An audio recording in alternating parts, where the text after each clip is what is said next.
Shalom, shalom. I'd like to give all praises to Yahweh, Bahashem, Yahweh Shai, Bahashem Rakakadash.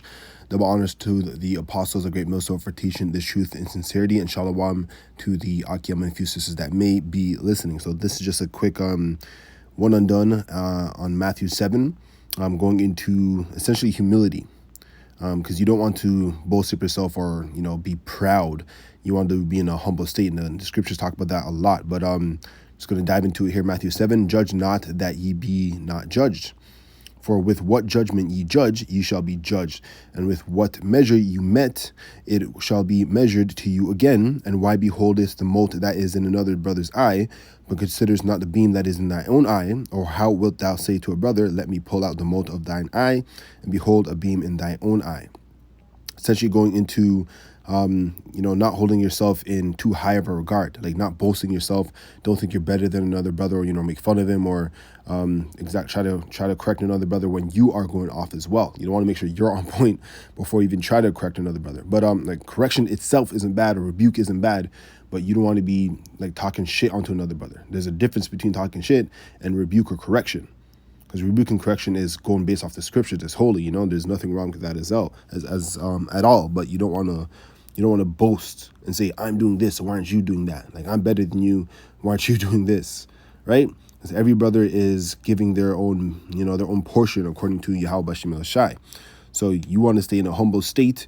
If you rebuke or correct them, do it based on the scriptures, or do that from a humble state, right? You want to do that with humility. And if you go into humble really quick, it's, submissive, respectful, lowly in manner, modest, not self-asserting, so not boastful, obedient, that's obedient to the scriptures, right? And when you go into the root word of it, it means earth. So to be humble, to be humble means to be grounded, essentially, right? So you're grounded, you're grounded based on the scriptures. So you don't want to boast yourself up and hold yourself higher than, just boasting yourself up and put yourself on a pedestal. You're not meant to be on a pedestal like that. Even the elders of Great Millstone, Elder Tahar and such, they always say, don't put us on the pedestal. They don't want that, right? Because they're humble. They're showing humility. They're setting an example. And I want to bring out two quick precepts in Proverbs on this, and then I'm going to close out. Let's go to 22 and 4 first. By humility and fear of Yahweh are riches and honor and life. So, yeah, man, like the true riches, they start with humility and fear, or fear and humility, because you need to be in a humble state to fear him, right? That's where it all starts. That's where you need to be. So you don't want to be boasting up. And just the last one here, 15 and Proverbs 15 and 33. So the fear of Yahweh is the instruction of wisdom, and before honor is humility. Because again, root word is earth.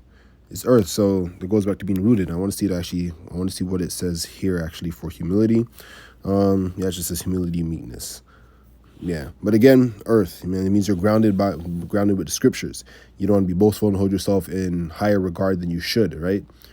You need to stay grounded. And then, you're not putting your brother down or anything along those lines. But yeah, that is all. Just a quick one and done. Again, I'd like to give praises to Yahweh, Bahashem, Yahweh Shai, Bahashem Rakakadash. Double honors to the elders of Great Millstone for teaching this truth in sincerity. And shalom to the few sisters and brothers that may be tuning in.